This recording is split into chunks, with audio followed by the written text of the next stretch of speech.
Welcome to the last section of Healthy and Whole. You've done it! The finish line is in sight and you have run really well. Thank you for journeying with me to this point. Thank you for the commitment that you've shown to yourself, and thank you for all of the changes that you have assimilated into your mind, your heart, your body, and your lifestyle. I hope that you are able to notice the significant repatterning of your thoughts, the realizations, the new practices, the new attitudes that will be yours because of your attention in this course and because you've tracked with me this far. I look forward to discovering, sharing them with you, and celebrating with you the newfound health and wholeness you now have. And in this section of the course, I want to do some recapping. I have a new tool to introduce you to that I hope will make sense of the way forward for you. And then I want to do a little bit of a recap of where we've been so that you can, I guess, use this as a revision session, a review session, and a time to make commitments. And then we're going to finish with an exercise at the very end. So the new tool. I've created a model that I call the 4 drives, which is a tool about understanding motivation. And the 4 drives looks at 4 different ways we might be motivated. And many of us will lean towards 1 or 2 of these ways to be motivated. And knowing this will empower us to leverage our thoughts, emotion, our time, our energy to get the best results from ourselves. And the 4 drives model works across 3 axes. There's the internal versus external. There's the structured versus unstructured. And there's reason versus relationship. And I'm going to talk through the 4 drives with you, hoping that you'll be able to spot yourself in 1 or more of these. And with each one, I'll show you the diagram that I've created to give a visual representation of where the drives are anchored in terms of those 3 axes. So first of all, my first drive type is the prober. Now this is anchored on the axis of reason and also on the internal axis.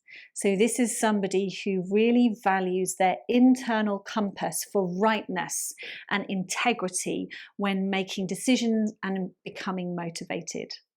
So as the name suggests, the prober asks a lot of questions and needs to be satisfied at the soundness of an idea. They like to play devil's advocate, and they have a high value for information. This may be a principle-based person, so somebody who values integrity and honesty and strives to have things working right, hence the reason over relationship. A prober may be suspicious of authority, and certainly any authority that is position-based, that can't withstand the test of their questions. And the prober is likely to be strong-willed. So if you try and resist them, it's likely that they will meet you with equal or more resistance back.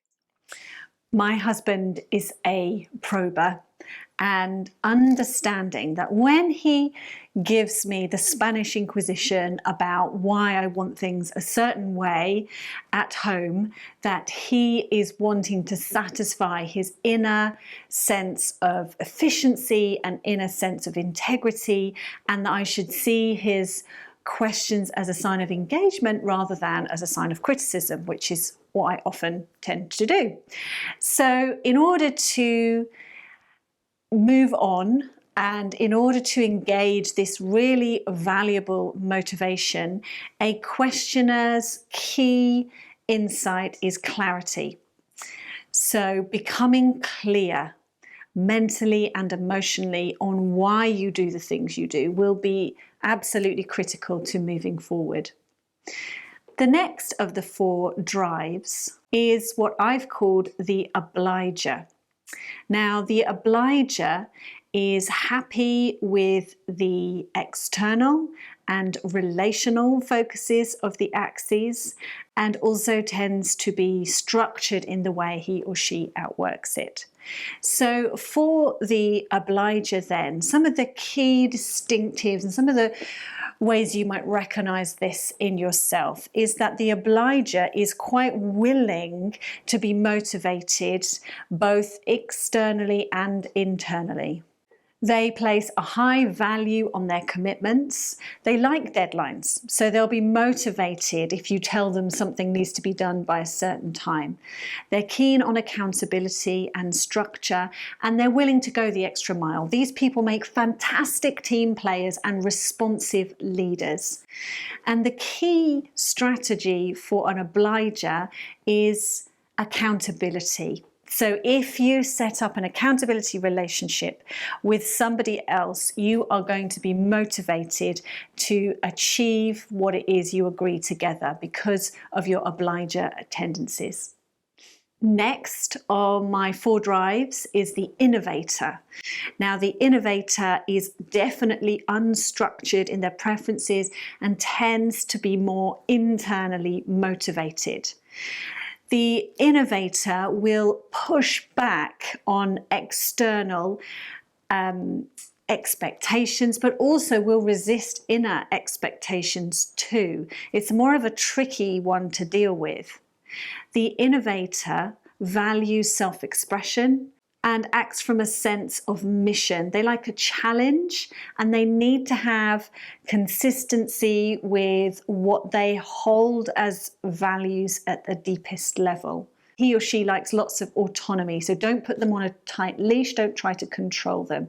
But the innovator will surprise you with their willingness to buck the trends, and novelty and creativity abound when the innovator is doing their thing.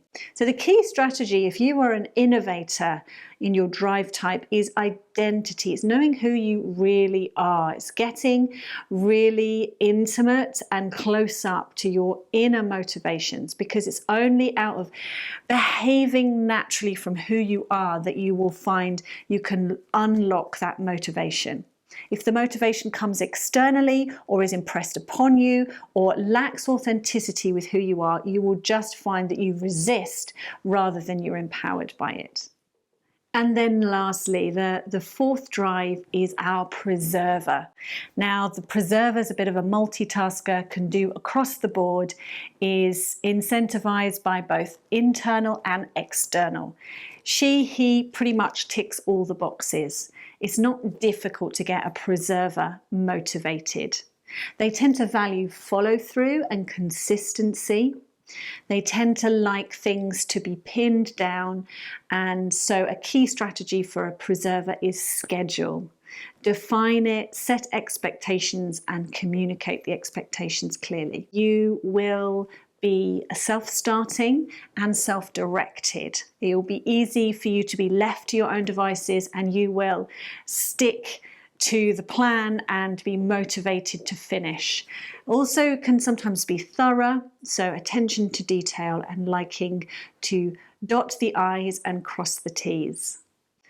So if this is you and you are a preserver, then you will find that there's lots of ways to get motivated, but the key structure you need to embrace, as I said, is schedule. So as I mentioned at the beginning, I am wanting this to tag on to all the other learning we've had throughout this course so that you can see the eye space and the different segments and the wellness sphere and the soul, spirit, body work through the lens of the 4 drives. How will you leverage your motivation? How will you structure your life, your external and internal world, to get the best out of your inner drives? And knowing which of the 4 you tend towards is a good starting place, but I would really add that learn through noticing. Try some things, experiment with them, see what works, repeat what works, and be open and curious with the things that don't work. Be ready to let them go and try and innovate something new.